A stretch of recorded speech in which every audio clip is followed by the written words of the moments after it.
एक तो हमारी आत्मा की पावर बढ़ती है भगवान का नाम लेने से। दूसरी जो हमारी आत्मा की पावर बढ़ाने का तरीका है वो जानना चाहते हो क्या है? वो है लोगों की हेल्प। कोई भी इंसान अगर प्रॉब्लम में है, अगर आप उसकी हेल्प करते हो तो आपकी इनर पावर बहुत ज्यादा बढ़ती है। जैसे एक इंसान ने पिछले 3-4 दिन से खाना नहीं खाया, आप उसको प्यार से बिठा के खाना खिलाते हो, उसमें थोड़ी सी ताकत आ जाती है तो हमें अच्छा लगता है। हमें लगता है कि आज मैंने कुछ अच्छा काम किया, जबकि हम तो उस इंसान को जानते भी नहीं, हमें ये भी नहीं पता वो कौन है, कहां से आएगा, उसका मजहब क्या है, वो करता क्या, हमारा कोई लेना देना नहीं। पर आपने उसको प्यार से बिठा के खाना खिला दिया, वो वीक था, उससे चला नहीं जा रहा था और उसमें थोड़ी सी ताकत आ गई। हमें अच्छा क्यों लगता है, इसका कारण जानना चाहते हो? जबकि आप तो उस इंसान को जानते भी नहीं। हम सब लोग कंप्लीट भगवान का रूप है, हमारे में और भगवान में कोई डिफरेंस नहीं है। हमारी जो आत्मा है वो कंप्लीट भगवान की अंश है, उसका हिस्सा है। ये बिल्कुल ऐसे ही है जैसे समुंदर में से एक गिलास पानी का भरते हैं तो वो गिलास है, पर उससे पहले वो समुंदर था। अगर उस गिलास को फिर से समुंदर में डाल दो तो फिर वो क्या बन जाएगा? वो फिर से समुंदर बन जाएगा। और पूरी दुनिया की कोई ताकत उसी गिलास को समुंदर से दोबारा अलग नहीं कर सकती, क्योंकि वो फिर से मिक्स हो गया है। ऐसी जो हमारी आत्मा है वो कंप्लीट भगवान का रूप है, उसका हिस्सा है। जब आप किसी की हेल्प करते हो तो एक्चुअल में आप एक आत्मा की हेल्प करते हो जो आप ही का हिस्सा है, और हमें अच्छा लगता है।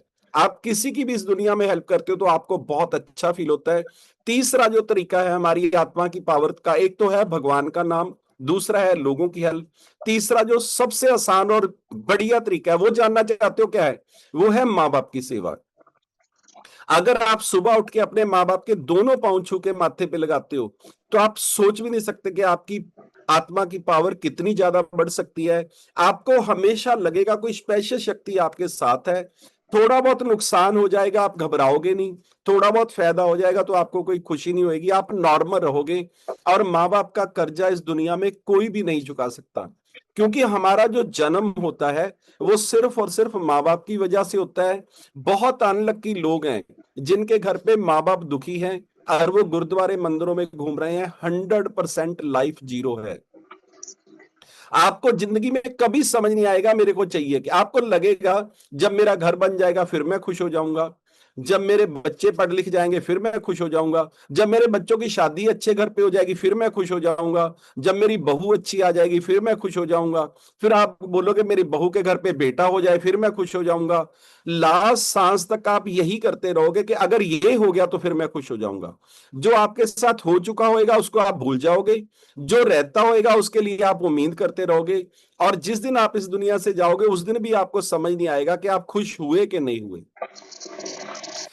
मैं आपको सिर्फ इतना ही बताना चाहता हूं, ये जो बच्चे हो गए, घर बन गया, अमीर हो गए, बहू अच्छी आ गई, ये सारे के सारे रिश्ते हैं आपके शरीर के साथ।